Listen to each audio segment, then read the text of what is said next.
बाबा गुरु घासीदास ना अच्छा यही औरा धौरा पेड़ के तरीम अपन तन ल तपाइस धुनी जलाइस और वो सत्य ल खोज के निकालिस।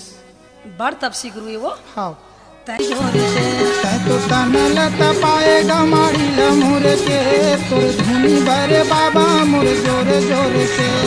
तोर तपसीले बगवा भालू देखे बाबा, तोर तपसीले बगवा भालू देखे बाबा। सब बैठे रहा मुहा ओरी